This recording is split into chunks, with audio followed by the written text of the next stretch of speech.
నమస్తే వార్తలకి స్వాగతం వివరాల్లోకి వెళితే ముఖ్యమంత్రి చంద్రబాబు అధ్యక్షతన నిర్వహించిన ఏపీ కేబినెట్ సమావేశం ముగిసింది। ఈ భేటీలో పలు కీలక నిర్ణయాలు తీసుకున్నారు। ఎస్సీ వర్గీకరణ ముసాయిదా ఆర్డినెన్స్ కు రాష్ట్ర మంత్రివర్గం ఆమోదం తెలిపింది। 617 కోట్లతో అసెంబ్లీ, 786 కోట్లతో హైకోర్టు భవన నిర్మాణాలకు కేబినెట్ ఆమోదం తెలిపింది। నిర్మాణ పనులను L1 బిడ్డర్ కు అప్పగించాలని నిర్ణయించింది। State centre for climate in cities వ్యవస్థల ఏర్పాటును ఆమోదించింది। పట్టణ ప్రాంతాల్లో వరద నిర్వహణకు ప్రత్యేక వ్యవస్థలను ఏర్పాటు చేయాలని నిర్ణయించింది।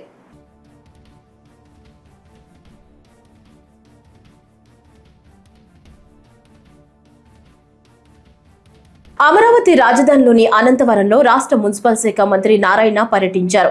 పర్యటనలో భాగంగా అమరావతి నిర్మాణ పనులకు అవసరమైన గ్రావెల్ కోసం కొండలను మంత్రి నారాయణతో పాటు CRDA మైనింగ్ శాఖల అధికారులు పరిశీలించారు। ఈ సందర్భంగా మాట్లాడుతూ గత ప్రభుత్వ నిర్వాహకంతో రాజధాని పనుల ప్రారంభానికి ఆటంకాలు వచ్చాయని పేర్కొన్నారు। న్యాయపరమైన సమస్యలు అధిగమించేందుకు 8 నెలలు పట్టిందని తెలిపారు। 68 పనులకు సంబంధించి 42,360 కోట్ల విలువైన పనులకు టెండర్లు పూర్తయ్యాయి చెప్పారు। ఈ పనులన్నీ ఇప్పటికే ప్రారంభమయ్యాయని వివరించారు। అమరావతి పనులకు అవసరమైన గ్రావెల్ కోసం గరుల శాఖ 851 ఎకరాలు CRDA కు కేటాయించిందన్నారు। గతంలో అనంతవరం కొండను CRDA కు కేటాయించారని, అయితే గత ప్రభుత్వంలో 8 మీటర్ల లోతు వరకు తవ్వేశారని ఆరోపించారు। ఇక్కడ భూమిని కూడా ఏదో ఒక అవసరానికి ఉపయోగించాలని చూస్తున్నామని వెల్లడించారు।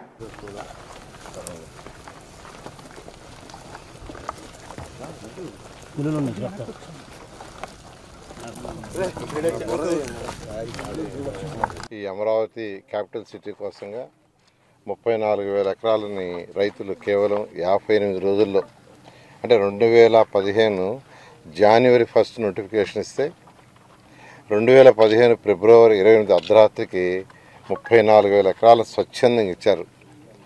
అక్కడ కూడా ఏంటంటే ఒక చిన్న లిటికేషన్ కూడా లేకుండా, ఎటువంటి కోర్టు కేసు లేకుండా, అయితే దానికి తగ్గట్టుగానే ముఖ్యమంత్రి గారు ఇక్కడ ప్రపంచంలో టాప్ 5 రాజధానులు ఒకటి కట్టాలని ఆ రోజు సింగపూర్ గవర్నమెంట్ అప్రోచ్ కావటం, లేఅవుట్ డిజైన్ చేయడం జరిగింది। అదేవిధంగా బిల్డింగ్స్ కూడా అసెంబ్లీ కావచ్చు, హైకోర్టు కావచ్చు, లేదా అడ్మినిస్ట్రేటివ్ టవర్స్ కావచ్చు, 5 టవర్స్, వాటిని Norman faster and partners London ప్రపంచంలో టాప్ 10లో ఒకరు, వాళ్ళ దగ్గర డిజైన్ చేయించి వర్క్స్ టేకప్ చేసి దాదాపు 6,000 కోట్ల రూపాయలని యాక్చువల్గా డెవలప్ ఎవరైతే కాంట్రాక్టర్స్ వాళ్ళు పే చేయడం కూడా జరిగింది। దాదాపు 9,000 కోట్ల రూపాయలు వరకు జరిగింది। అయితే గత ప్రభుత్వం ఈ యొక్క రాజధానిని 3 ముక్కలు ఆటాడుతూ దాన్ని నిర్మాణం చేసింది। అయితే ఎలక్షన్స్ ముందు మా ముఖ్యమంత్రి గారు ప్రభుత్వం రాగానే వెంటనే రాజధాని టేకప్ చేస్తానంటాం, రాజధాని యాక్చువల్గా టేకప్ చేయడం జరిగింది। అయితే దీంట్లో అనేక హర్డిల్స్ ఉన్నాయి। ఎందుకంటే 2014-19లో ఎవరికైతే టెండర్లు ఇచ్చామో అవి రాజధాని కట్టినప్పుడు వాళ్ళు క్యాన్సిల్ చేస్తుంటే ఇబ్బంది ఉండేది కాదు, వాళ్ళు టెండర్లు క్యాన్సిల్ చేయాలి, అట్నే ఉంచేశారు, వాళ్ళకి పే చేయాల, అనేక లీగల్ ప్రాబ్లమ్స్ ఉంటే హర్డిల్స్ అన్నిటి 1 by 1 ఓవర్కమ్తో దాదాపు మాకు 7 నెలలు 8 నెలలు పట్టింది। స్మూత్గా ఎటువంటి ఇబ్బంది లేకుండా అవన్నీ క్లోజ్ చేసాం, మళ్ళీ రీటెండర్లు పిలిచాం। ఇప్పుడు దాదాపు అడ్మినిస్ట్రేషన్కి యాక్చువల్గా టోటల్గా 42 వర్క్స్, మొత్తం టోటల్గా 92 వర్క్స్, దాని యొక్క వాల్యూ 64,912 కోట్లు ఎస్టిమేషన్। దాంట్లో టెండర్లు యాక్చువల్గా 42 వర్క్స్కి పిలవటం జరిగింది, 41,785 కోట్లు, అవన్నీ గ్రౌండ్ అయినాయి। ఆల్మోస్ట్ యాక్చువల్గా అన్ని వర్క్స్ ఆల్మోస్ట్ టేకప్ అయినాయి। అయితే ఈ నేపథ్యంలో వీళ్ళకి గ్రావెల్ కావాలి, దానికి యాక్చువల్గా మైన్స్ డిపార్ట్మెంటు కన్సర్న్ మినిస్టర్స్ని వాళ్ళందరినీ CRDA కాంటాక్ట్ చేయడం జరిగింది। వాళ్ళు దాదాపు 851 ఎకరాలు ల్యాండ్ని యాక్చువల్గా CRDAకి మైన్స్కి వాళ్ళు వెంటనే ఇవ్వటం జరిగింది। ఏలూరు డిస్టిక్లో 355 ఎకరాలు, కృష్ణాలో 428, పల్నాడులో 28, అట్నే గుంటూరులో 21, NTRలో 18 ఎకరాలు। ఆధునిక సాంకేతిక పరిజ్ఞానాన్ని ఉపయోగించి బాధితులు పోగొట్టుకున్న మొబైల్ ఫోన్లను రికవరీ చేస్తున్నట్లు కడప జిల్లా ఎస్పీ అశోక్ కుమార్ తెలిపారు. కడప జిల్లా పోలీస్ కార్యాలయంలో మొబైల్ రికవరీ మేళాను నిర్వహించారు. జిల్లా వ్యాప్తంగా 2 కోట్ల విలువ చేసే 602 మొబైల్ ఫోన్ రికవరీలు చేసి బాధితులకు ఎస్పీ అశోక్ కుమార్ చేతుల మీదుగా అందజేశారు. ఇప్పటి వరకు కడప జిల్లాలో 6 విడతల్లో missing mobile tracking system CEIR ద్వారా దాదాపు 9.2 కోట్ల విలువ చేసే 4670 మొబైల్ ఫోన్లను రికవరీ చేశామని ఎస్పీ పేర్కొన్నారు. మొబైల్ ఫోన్ చోరీకి గురైన వెంటనే స్థానిక పోలీస్ స్టేషన్లో వెంటనే ఫిర్యాదు చేయాలని సూచించారు. కడప జిల్లాలో ఆపరేషన్ మొబైల్ షీల్డ్ అనే కార్యక్రమం ద్వారా ఈరోజు దాదాపుగా 602 మొబైల్ ఫోన్స్ ఏవైతే మిస్ అయ్యాయో గత కొద్ది కాలం నుంచి వాటిని రికవరీ చేయడం జరిగింది. ఆపరేషన్ మొబైల్ షీల్డ్లో భాగంగా సిఈఐఆర్ పోర్టల్ ద్వారా వచ్చిన ఫిర్యాదులను బేస్ చేసుకుని, సిఈఐఆర్ అంటే సెంట్రల్ ఎక్విప్మెంట్ ఐడెంటిటీ రిజిస్టర్, ఎవరైనా సరే సెల్ ఫోన్ పోగొట్టుకున్నప్పుడు కానీ దొంగిలించబడినప్పుడు కానీ ఈ సిఈఐఆర్ పోర్టల్లో నమోదు చేసుకుంటారు. ఆ విధంగా నమోదు చేసుకున్న వాటిని టెక్నాలజీని ఉపయోగించి, అధునాతన టెక్నాలజీని ఉపయోగించి మిస్సింగ్ మొబైల్ ట్రాకింగ్ సిస్టమ్ అనే ఒక టెక్నాలజీని ఉపయోగించి వీటినన్నింటినీ కూడా కనిపెట్టి రికవరీ చేయడం జరిగింది. వాటిని ఈరోజు పోగొట్టుకున్నటువంటి వ్యక్తులకి అందజేయడం జరుగుతుంది. దాదాపుగా వీటి విలువ 1,80,00,000 రూపాయల వరకు ఉంటుంది. ఈ విధంగా దీంట్లో మనం అధునాతన టెక్నాలజీని, జిపిఎస్ ట్రాకింగ్ని, అదేవిధంగా ఐఎంఏఎస్ని, సిడిఆర్ అనాలిసిస్, డిఫరెంట్ టెక్నాలజీని ఉపయోగించి వీటిని ట్రాక్ చేయడం జరుగుతూ ఉంది. ఇలాంటి మొబైల్స్ ఏవైతే మిస్ అయిపోయాయో వాటిని ఒక separate cyber crime analysis wing అనేది ఉంటుంది కడప జిల్లాలో. ఆ టీం ఆధ్వర్యంలో మనము వీటిని డిటెక్ట్ చేయడం జరుగుతూ ఉంది. దీంట్లో భాగంగా ఈరోజు మనం ప్రెస్ మీట్ నిర్వహించుకుంటున్నాం. ఈరోజు మనం వాళ్ళందరికీ కూడా డిస్ట్రిబ్యూట్ చేయడం జరుగుతూ ఉంది. ఇప్పటి వరకు మనం దాదాపుగా జిల్లాలో 6 విడతల్లో 4,670 మొబైల్ ఫోన్లను రికవరీ చేసి 9.2 కోట్ల రూపాయల రికవరీని మనం సాధించడం జరిగింది. కాబట్టి నూతన టెక్నాలజీని అందిపుచ్చుకోవడంలో కడప జిల్లా ముందు వరుసలో ఉందని చెప్పడంలో ఎలాంటి సందేహం లేదు. ఇప్పటికే దాదాపు మనం 6 విడతల్లో 4,670 మొబైల్స్ రికవర్ చేసాం. ఇంకా కొన్ని మొబైల్స్ రికవర్ చేయాల్సినటువంటి అవసరం ఉంది. ఇన్వెస్టిగేషన్, ఎంక్వైరీస్, టెక్నాలజీ ప్రకారం అనాలిసిస్ అనేది కంటిన్యూ అవుతూ ఉంది. దీని ముందు కూడా అలాగే కంటిన్యూ చేయడం జరుగుతుంది. తెలంగాణ ప్రభుత్వం ప్రతిష్టాత్మకంగా చేపట్టిన భూభారతి పోర్టల్ ప్రారంభమైంది. హైదరాబాద్ లోని శిల్పకళా వేదికగా ఈ భూభారతి పోర్టల్ ను ముఖ్యమంత్రి రేవంత్ రెడ్డి ప్రారంభించారు. ఈ సందర్భంగా మాట్లాడుతూ భారతరత్న బిఆర్ అంబేద్కర్ జయంతి సందర్భంగా భూభారతి చట్టాన్ని ప్రజలకు అంకితం చేస్తున్నామని స్పష్టం చేశారు. 69 లక్షల రైతు కుటుంబాలకు భూభారతి చట్టాన్ని అంకితం చేస్తున్నామన్నారు. తెలంగాణలో జరిగిన పోరాటాలన్నీ భూమి చుట్టూ తిరిగాయని ఆయన గుర్తు చేశారు. జల్ జంగిల్ జమీన్ నినాదంతోనే కుమురం భీం పోరాడారని సీఎం రేవంత్ రెడ్డి పేర్కొన్నారు. ఈ ప్రాంతం వందల సంవత్సరాల నుంచి జరిగిన పోరాటాలన్నీ కూడా భూమి చుట్టూతోనే పరిభ్రమించినాయి. ఆనాటి కొమరం భీముడు జల్ జమీన్ జంగల్ అనే నినాదంతో పోరాటాలు చేసిన ఆ తర్వాత నిజాం ప్రభువులకు వ్యతిరేకంగా భూమి కోసం, భుక్తి కోసం, విముక్తి కోసం చాకలి ఐలమ్మలు, దొడ్డి కొమరయ్యలు గలమెత్తిన ఆ తర్వాత ప్రజాస్వామిక దేశంలో దున్నేవాడికే భూమి అని కమ్యూనిస్టు సోదరులు పోరాటాలు చేసిన ఈ పోరాటంలో అమరులైన ప్రతి ఒక్కరూ భూమితో తమకు ఉన్న అనుబంధాన్ని ఆధారంగా చేసుకొని చేసిన పోరాటాలు. ఆ పోరాటాల నుంచి పుట్టుకొచ్చిన రెవెన్యూ చట్టాలు ప్రజల యొక్క సమస్యల్ని శాశ్వతంగా పరిష్కరించే దిశగా ఉండాలి అని చెప్పి ఆనాడు కాంగ్రెస్ ప్రభుత్వం, శ్రీమతి ఇందిరాగాంధీ గారు భావించారు. భూమి అనే చర్చ ఎప్పుడొచ్చినా బూరుగుల రామకృష్ణారావు గారు కావచ్చు, పి నరసింహారావు గారు కావచ్చు, శ్రీమతి ఇందిరాగాంధీ గారి నేతృత్వంలో జరిగిన భూసేకరణ ఒకనాడు వేలాది ఎకరాలు జమీందారులు, జాగీర్దారులు, భూస్వాముల దగ్గర ఉన్న భూములను అగ్రికల్చర్ సీలింగ్ యాక్ట్ తీసుకొచ్చి భూ పరిమితి చట్టాలు తెచ్చి వాళ్ళ దగ్గరున్న లక్షలాది ఎకరాలను ప్రభుత్వం వాళ్ళ నుంచి తీసుకొని దళితులకు, గిరిజనులకు, ఆదివాసీలకు బలహీన వర్గాలకు ఆత్మగౌరవం తెచ్చే భూ కేటాయింపులు కాంగ్రెస్ ప్రభుత్వం శ్రీమతి ఇందిరాగాంధీ గారు చేపట్టారు. అదేవిధంగా వారసత్వంగా వచ్చిన భూములు కావచ్చు, తమ శ్రమతో కొనుగోలు చేసిన భూములు కావచ్చు, అటవీ భూమి హక్కుల చట్టం ప్రకారం ఆదివాసీలకు ఇచ్చిన పోడు భూముల పట్టాలు కావచ్చు, ఈ అన్ని భూముల యొక్క హక్కులను రెవెన్యూ శాఖ భద్రంగా పొందుపరిచి వాళ్ళ హక్కులను ఆనాడు పటేల్ పట్వారీ వ్యవస్థలో గ్రామాలలో పట్వారీలు భూముల వివరాలను నమోదు చేసేవాళ్ళు. ఆ పట్వారీలు నమోదులు చేసిన భూముల వివరాలు పటేల్ పట్వారీ వ్యవస్థ రద్దు కావడంతో గ్రామాలలో ఉండే రెవెన్యూ రికార్డులన్నీ కూడా మండల కేంద్రాలకు మండల వ్యవస్థ వచ్చిన తర్వాత మండలాలకు తరలిపోయినాయి. భూమికి సంబంధించి ప్రభుత్వం ఆ తర్వాత తీసుకొచ్చిన పరిణామాలలో విఆర్ఓ విఆర్ఏలను తీసుకొచ్చి ప్రభుత్వ అధికారులుగా ప్రభుత్వ ప్రతినిధులుగా గ్రామాలలో ఉండే భూముల యొక్క సమాచారాన్ని సేకరించి మండల కేంద్రాలలో మండల రెవెన్యూ ఆఫీసర్సు లేదా తహసీల్దార్ దగ్గర భద్రపరిచారు. రైతుల ప్రయోజనాలే ప్రభుత్వానికి అత్యంత ప్రాముఖ్యమని రాష్ట్ర పౌర సరఫరాల శాఖ మంత్రి నాదెండ్ల మనోహర్ స్పష్టం చేశారు. ధాన్యం కొనుగోళ్ల విషయంలో మిల్లర్లు నిబంధనలు అతిక్రమిస్తే ఎంత ఖచ్చితంగా కావాలన్నా చర్యలు తీసుకుంటామని హెచ్చరించారు. రైతులకు నష్టం కలిగించే ప్రయత్నాలను ప్రభుత్వం సహించదని ఆయన అన్నారు. ఎన్టీఆర్ జిల్లాలోని గొల్లపూడి మార్కెట్ యార్డులో ఏర్పాటు చేసిన ధాన్యం కొనుగోలు కేంద్రాన్ని collector S Lakshmisha, Mylavaram MLA Vasantha Venkatakrishna ప్రసాదులతో కలిసి మంత్రి మనోహర్ సందర్శించారు.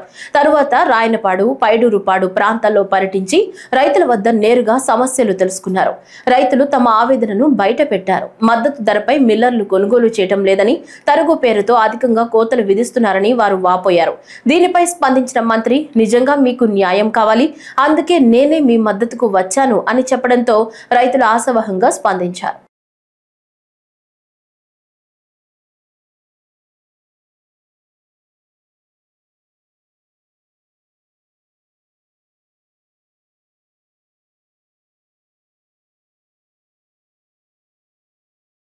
చంద్రబాబు దళిత సమాజాన్ని అణగదొక్కారని, వారి జీవితాలను చిన్నాభిన్నం చేశారని వైఎస్ఆర్సీపీ రాష్ట్ర ఎస్సీసీఎల్ అధ్యక్షుడు మాజీ ఎమ్మెల్యే టీజేఆర్ సుధాకర్ బాబు మండిపడ్డారు. ఆయన తాడేపల్లిలో వైఎస్ఆర్సీపీ కేంద్ర కార్యాలయంలో మీడియా సమావేశంలో మాట్లాడుతూ అధః పాతాళానికి దళితులను తొక్కేశారని, వారికి సంబంధించిన ఏ పథకమూ అమలు కావటం లేదంటూ నిలదీశారు. అంబేద్కర్ అందర్వాడు అని ప్రకటించారు. ఇప్పుడు ఈయన కొత్తగా అందర్వాడు అని ప్రకటించడంలో అంతరార్థం ఏంటో మాకు తెలియదు. ఎప్పుడు అంబేద్కర్ అనేవాడు అందరివాడు, గొప్పవాడు, మహాపురుషుడు, యుగపురుషుడు, విశ్వనరుడిగా కీర్తించబడినవాడు. ఆయన స్థాయిని ఇప్పుడు ఈ ప్రపంచం ఎప్పుడో గుర్తించింది. కానీ మరి చంద్రబాబు నాయుడు గారు ఆ అందరివాడి గురించి మాట్లాడేటప్పుడు నువ్వు మాత్రం కొందరు వారికే పరిమితం ఎందుకు అయ్యావని అడుగుతుంది వైఎస్ఆర్ కాంగ్రెస్ పార్టీ. ఖచ్చితంగా నువ్వు అందరివాడు కాదు. మరి ముఖ్యంగా దళిత సమాజానికి నువ్వు సంబంధించిన వాడివి కాదు. నువ్వెప్పుడు అధికారంలోకి వచ్చినా, నువ్వెప్పుడు నీ చేతిలోకి చట్టాన్ని అమలుపరిచే అధికారం నీ చేతిలోకి వచ్చినా నువ్వు దళితులను అణగదొక్కావు, దళితుల యొక్క జీవితాలని చిన్నాభిన్నం చేశావు. ఎవరైనా సరే, ఏ ప్రజా పరిపాలకుడైనా సరే అధికారాన్ని చేసే అవకాశం వచ్చినప్పుడు వారి జీవితాల్లో మార్పు తీసుకురావాలని ప్రయత్నించారు. ఖచ్చితంగా వైఎస్ జగన్మోహన్ రెడ్డి గారు దళితుల యొక్క జీవితాల్లో గుణాత్మకమైన మార్పులు తేవాలని విశ్వ ప్రయత్నం చేశాడు. విద్యారంగం, వైద్యరంగం, ఈ రెండు రంగాల్లో మార్పులు చేయటం ద్వారా పూర్తిగా వారి యొక్క జీవన విధానాన్ని మార్చాలని చూశాడు. మీరేం చేశారు? పాతాళానికి దళితుల యొక్క విద్యని తొక్కేశారు. జగన్మోహన్ రెడ్డి గారు తీసుకొచ్చిన చరిత్రాత్మకమైనటువంటి సంఘటనలన్నిటినీ, చరిత్రాత్మకమైన వారు తీసుకొచ్చినటువంటి మార్పులను పూర్తిగా ఆపేశారు.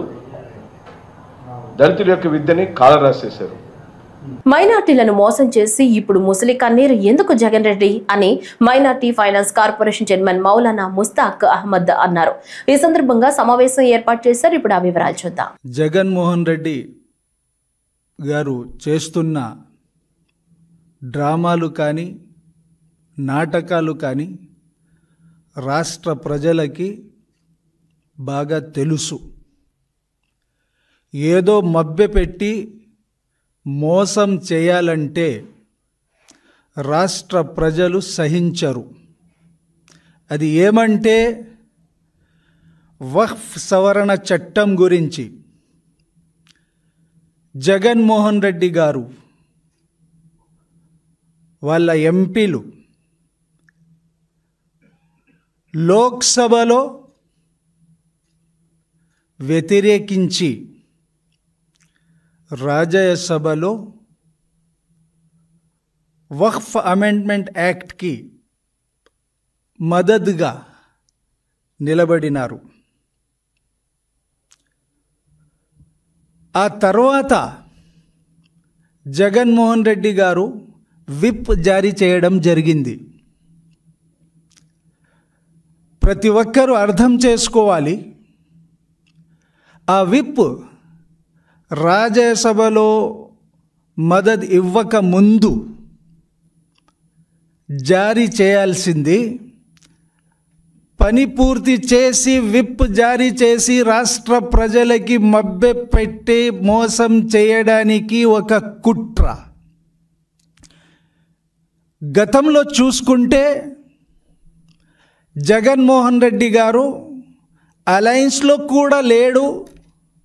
ఆ సమయంలో సిఏఏ, ఎన్ఆర్సి, అదేవిధంగా తలాక్ బిల్, అదేవిధంగా ఆర్టికల్ 370 అన్ని బిల్లులకి బేషరతుగా మద్దతు ఇవ్వడం జరిగింది. ఈరోజు లోక్సభలో ఒక డ్రామా, రాజ్యసభలో ఒక నాటకం, మళ్ళీ సుప్రీంకోర్టుకి వెళ్ళారు సిగ్గు లేకుండా.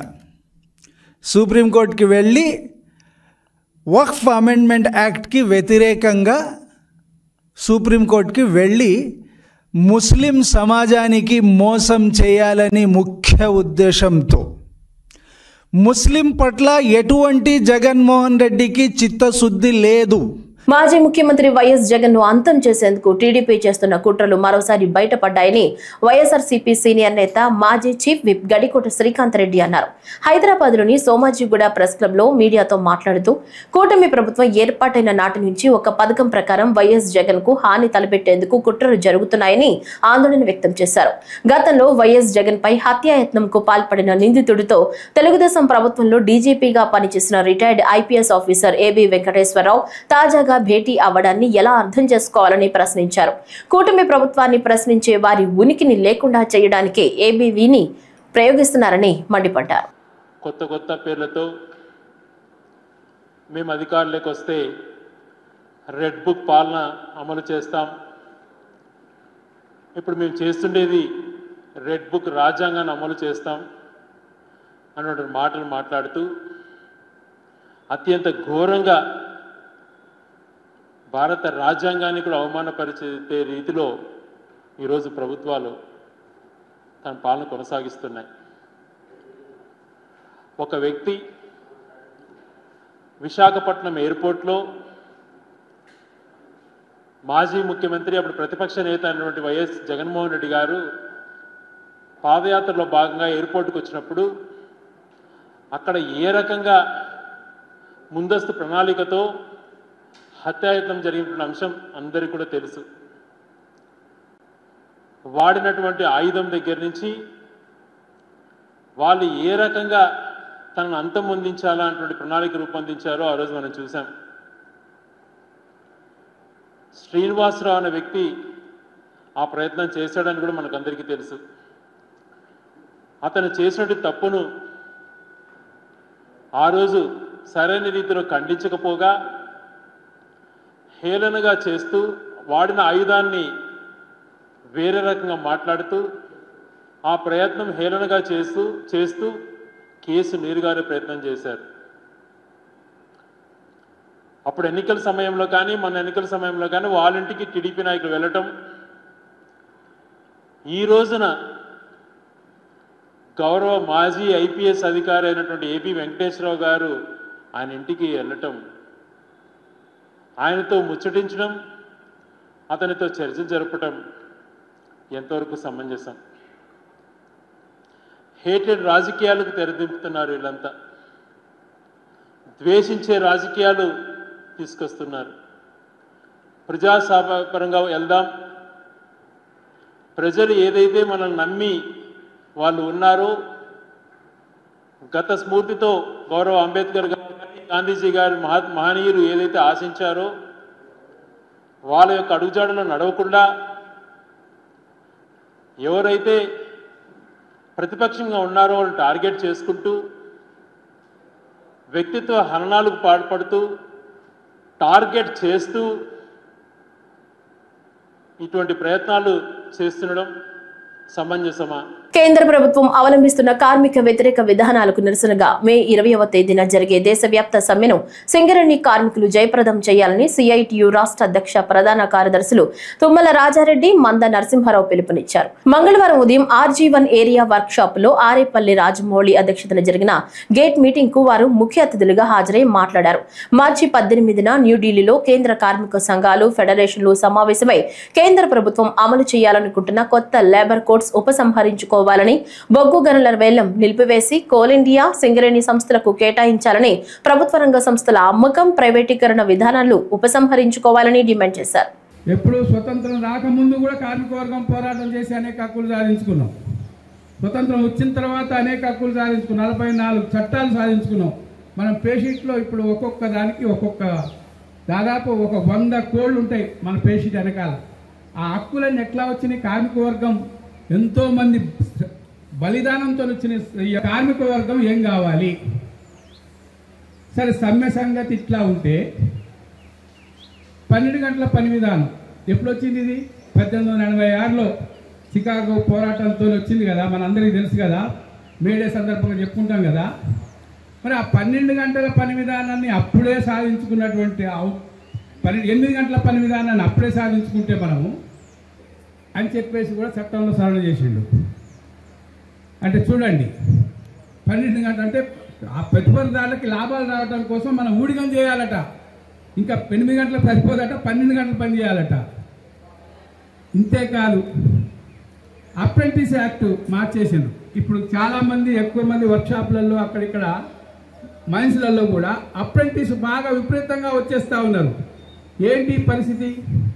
అప్రెంటిస్ వాళ్ళని చట్టంలో ఏం మార్చిందంటే, నీకు అప్రెంటిస్ ఎంతమంది కావాలంటే అంతమంది నియమించుకో. గతంలో ఒక సిస్టమ్ ఉండే, ఒక కంపెనీలో ఇంతమంది మాత్రమే నియమించుకోవాలని. ఇప్పుడు విపరీతంగా ఇష్టం వచ్చినట్లు, గతంలో 100 మంది కంపెనీ వ్యాప్తంగా అప్రెంటిస్ని పెట్టుకుంటే ఇప్పుడు 1000 మంది వస్తూ ఉన్నారు కంపెనీలోకి అప్రెంటిస్. పర్మనెంట్ కార్మికుల స్థానంలో వాళ్ళే పనిచేస్తూ ఉన్నారు. పని చేయటమే కాదు, వాళ్ళకి ఏం హక్కులు ఉంటాయి? స్టైఫండ్ ఇస్తారు తప్ప వాళ్ళకి పర్మనెంట్గా ఏ హక్కులు ఉండవు. అంటే పర్మనెంట్ స్థానంలో అప్రెంటిస్ను పని చేయించుకోవచ్చు అని చెప్పేసి అప్రెంటిస్ యాక్ట్ను కూడా మార్చేసి పెట్టుబడిదారుల లాభాల కోసం ఈ యొక్క చట్టాన్ని సవరణ చేశాడు. ఇంతేకాదు, ఫిక్స్డ్ టర్మ్ ఎంప్లాయ్మెంట్ అని అది కూడా కొత్తగా తీసుకొచ్చాడు. ఫిక్స్డ్ టర్మ్ ఎంప్లాయ్మెంట్ అంటే నాకు సంవత్సరమో 2 సంవత్సరాలు 3 సంవత్సరాలు అవసరం ఉన్నది, వాళ్ళని నియమించుకుంటా 3 సంవత్సరాల తర్వాత బయటికి వెళ్ళగొడతా. అంటే పర్మనెంట్ కార్మికుల స్థానంలో టెంపరీగా తీసుకొచ్చుకొని పని చేయించుకొని వాళ్ళకి ఎలాంటి హక్కులు లేకుండా, మనకు ఇన్ని హక్కులు ఉన్నాయి కదా, ఎల్టీసీలు, బోనసులు, ఇవన్నీ ఉన్నాయి కదా, లీవులు ఇవన్నీ ఉన్నాయి కదా, ఇవన్నీ ఏముండవు. వాళ్ళకి పని చేయించుకుంటాం, బయటకి పంపించేస్తాం. రాష్ట్రంలో విచిత్ర వాతావరణం నెలకొంది. పలు జిల్లాల్లో ఎండలు బెంబేలెత్తిస్తుండగా కొన్ని జిల్లాల్లో భారీ వర్షాలు కురుస్తున్నాయి. తూర్పు గోదావరి, కోనసీమ, కాకినాడ జిల్లాలో విస్తారంగా వానలు పడుతున్నాయి. రాజమండ్రిలో పడిన వర్షానికి లోతట్టు ప్రాంతాలు జలమయమయ్యాయి. కొత్తపేటలో ఉరుములు, మెరుపులు, భారీ ఈదురు గాలులతో కూడిన వాన పడుతోంది.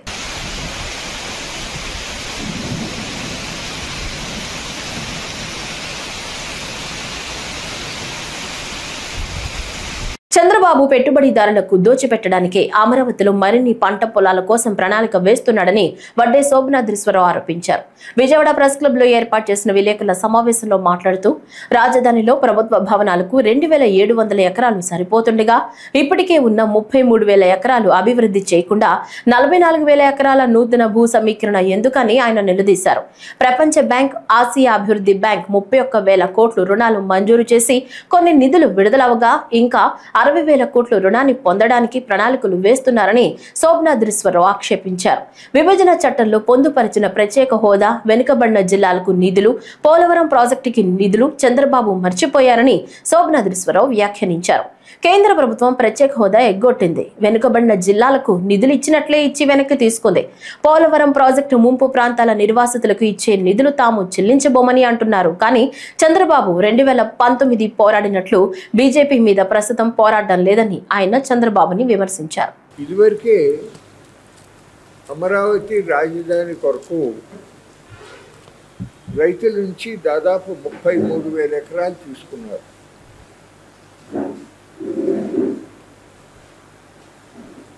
రోడ్లు కానీ, వాగులు కానీ, కొండలు కానీ అన్నీ కలిపి దాదాపు 58,000 ఎకరాల విస్తీర్ణం ఉంది. అంతకుముందే 9 నవనగరాలు అన్నారు.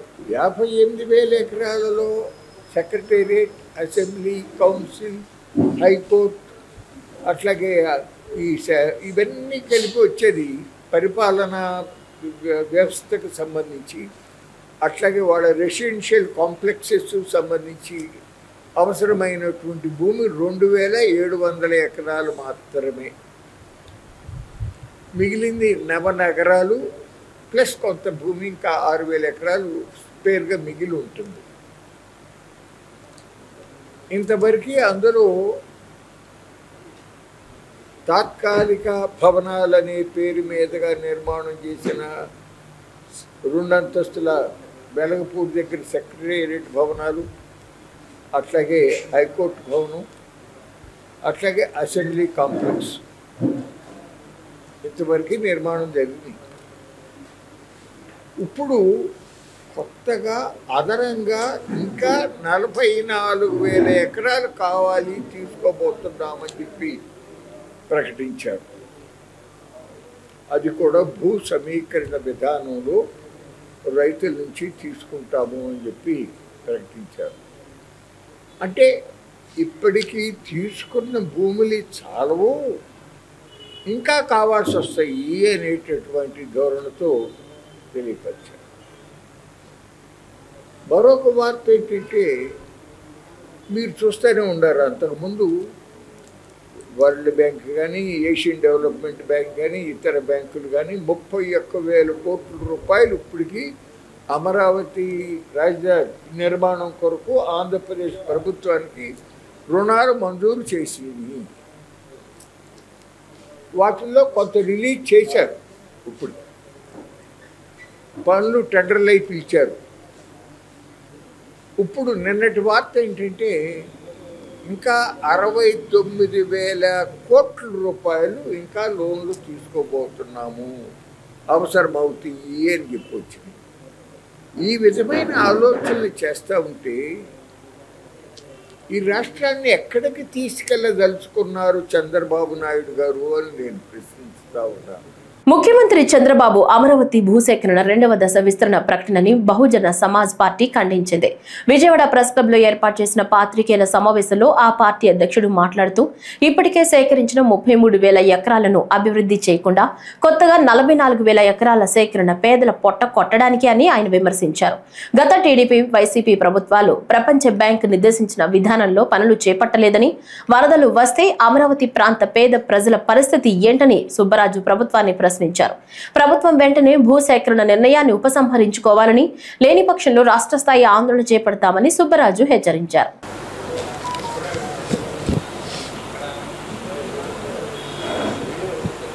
మన ఆంధ్రప్రదేశ్ రాష్ట్ర గౌరవ ముఖ్యమంత్రి శ్రీ చంద్రబాబు నాయుడు గారు మరి మొన్న మళ్ళీ అమరావతి విస్తరణ పనుల పేరుతో 44,676 ఎకరాలు సేకరించాలనేటువంటి ఒక ప్రకటనని వారు జారీ చేశారు. ఆ క్రమంలో కార్యాచరణ ప్రారంభించారని చెప్పని తెలిసినటువంటి నేపథ్యంలో ఈ చర్యని ఖండిస్తూ బహుజన్ సమాజ్ పార్టీ ఆంధ్రప్రదేశ్ రాష్ట్ర శాఖ తరఫున నేను ఈ ప్రెస్ మీట్లో మాట్లాడటం జరుగుతుంది. ఎందుకంటే గతంలో చంద్రబాబు నాయుడు గారు 2014లో ఆయన ముఖ్యమంత్రిగా ఉన్న కాలంలో 33,000 ఎకరాలు పైచిలుకు మరి అమరావతి రాజధాని కోసం అని చెప్పని రైతుల నుంచి భూమిని సేకరించడం జరిగింది. ఆ ప్రాంతం చాలా సారవంతమైనటువంటి ప్రాంతం, 3 పంటలు పండేటువంటి ప్రాంతం. అక్కడ రైతులు నిరుపేదలు గగ్గోలు పెట్టారు. ఈ భూసేకరణ నిలుపుదల చేయమని వారు చాలా ఆందోళన చేపట్టారు. అయినప్పటికీ కూడా ఆయన 33,000 ఎకరాలని సేకరించడం జరిగింది. అయితే సేకరించిన తర్వాత విమానాశ్రయం పేరుతో, తాత్కాలిక భవనాల పేరుతో, రింగు రోడ్ల పేరుతో మరి ఆయన ఉన్నటువంటి కాలమంతా కూడా కాలయాపన చేయటం జరిగింది. పర్మనెంట్ పక్కా భవనాలు నిర్మించడంలో కూడా వారు విఫలమయ్యారని చెప్పని చెప్పక తప్పదు. ఎందుకంటే అక్కడ ఉన్నటువంటి పేద రైతుల ఆందోళన కూడా పట్టించుకోకుండా ల్యాండ్ పూలింగ్ పేరుతో సేకరించినటువంటి ఆ భూమిలో సంపూర్ణమైనటువంటి పనులు వేగవంతంగా చేయడంలో వారు వైఫల్యం చెందారు. అయితే ఆ తర్వాత వచ్చినటువంటి జగన్మోహన్ రెడ్డి గారు 3 రాజధానుల పేరుతో ఆ ప్రాంతాన్ని నిర్వీర్యం చేశారు. అమరావతి అభివృద్ధి అనేది మరి కంటి చూపు మేరలో కనపడకుండా చేశారు. మళ్ళీ 2024 ఎన్నికల్లో అధికారంలోకి వచ్చినటువంటి చంద్రబాబు నాయుడు గారు మరి ఆ ప్రాంతాన్ని అంతవరకు పరిమితం చేయకుండా ప్రపంచంలో ఒకసారి కనుక మనం ఆలోచిస్తే ఏ రాజధానికి కూడా ఇంత భూమిని కేటాయించినటువంటి పరిస్థితి ఎక్కడా లేదు. అయినప్పటికీ మళ్ళీ కొత్తగా 44,676 ఎకరాలు అంటే సేకరించడం అంటే ఇది ఒక అమానుష్యమైనటువంటి చర్య. తెలుగు రాష్ట్రాల్లో వివాదాస్పదంగా మారిన అఘోరీ వ్యవహారానికి సంబంధించి మరో సంచలన విషయం వెలుగులోకి వచ్చింది. కొంతకాలంగా ఆంధ్రప్రదేశ్కు చెందిన యువతి వర్షిణిని వెంట తీసుకుని తిరుగుతున్న అఘోరీ తాజాగా ఆ వర్షిణిని పెళ్లాడింది. మధ్యప్రదేశ్లోని ఓ మారుమూల ప్రాంతంలో ఆలయంలో ఈ వివాహం జరిగినట్లు సమాచారం. వర్షిణి మెడలో అఘోరీ తాళి కడుతున్న వీడియో తాజాగా సోషల్ మీడియాలో వైరల్ గా మారింది. వర్షిణి అఘోరీ ఇద్దరు దండలు మార్చుకోవడం, తలంబరాలు పోసుకోవడంతో పాటు 7 అడుగులు నడిచిన దృశ్యాలు ఆ వీడియోలో దర్శనమిచ్చాయి. ఏపీలోని నందిగామలో అఘోరీకి వర్షిణికి పరిచయం ఏర్పడింది. వివస్త్రగా ఉన్న అఘోరీకి వర్షిణి సాయం చేయడం, ఆ తర్వాత వర్షిణి కుటుంబ సభ్యుల ఆహ్వానంతో అఘోరీ వారి ఇంట్లో కొన్ని రోజులు గడిపింది. అక్కడి నుంచి వెళ్లిపోతూ వర్షిణిని కూడా అఘోరీ తన వెంట తీసుకుని వెళ్లింది. గుజరాత్ లోని సౌరాష్ట్రకు తీసుకుని వెళ్లగా వర్షిణి కుటుంబ సభ్యులు వెతుక్కుంటూ వెళ్లి ఇంటికి తీసుకొచ్చారు. కొన్నాళ్లు బాగానే ఉన్న వర్షిణి మళ్లీ పారిపోయి అఘోరీని కలుసుకుంది. తాజాగా అఘోరీని పెళ్లాడింది. నరసరావుపేట మండలానికి చెందిన సిఫారా ఆత్మహత్య చేసుకున్న విషయం తెలిసిందే. నాగరాజుతో వివాహితర సంబంధం పెట్టుకున్న సిఫారా తన న్యూడ్ వీడియోలు అతనికి పంపింది. అయితే పార్వతి అనే మహిళ సిఫారా న్యూడ్ వీడియోలు సోషల్ మీడియాలో పెట్టడంతో ఆమె మనస్తాపానికి గురై ఆత్మహత్య చేసుకుంది. పోలీసులు కేసు నమోదు చేసి నాగరాజు, పార్వతిని అరెస్టు చేశారు. ఆ రోజు నుంచి సీసీ ఫుటేజ్ కూడా ఉంది. అమ్మాయి వచ్చిందా? కల్లా నుంచి అమ్మాయి ఆ రోజు తీసుకొచ్చిన రోజు పలానా హాస్పిటల్ అని మనం తీసుకెళ్ళి 4 హాస్పిటల్ ఇచ్చింది. జీబీ వేసుకొని తిరిగాను. తర్వాత వాళ్ళ అన్నయ్య చెప్పినాక హాస్పిటల్కి వెళ్తే పల్నాడు జిల్లా సత్తెనపల్లిలో రౌడీ షీటర్ కాసిం సైదు ఆత్మహత్య యత్నం చేసుకున్నాడు. పోలీసుల వేధింపుల వల్లే ఆత్మహత్యకు యత్నించినట్లు కాసిం సైదు ఆరోపిస్తున్నాడు. ఓ కేసు విషయంలో Sattenapalli town CI Brahmaiah, writer Ravindra డబ్బులు అడిగారని, డబ్బులు లేవని చెబితే వడ్డీకి తెచ్చి ఇవ్వాలని బెదిరించినట్లు బాధితుడు చెప్తున్నాడు. ఎలుకల మందు తెచ్చుకుని ఆత్మహత్యకు పాల్పడ్డాడు. అనంతరం ఆసుపత్రికి తరలించారు.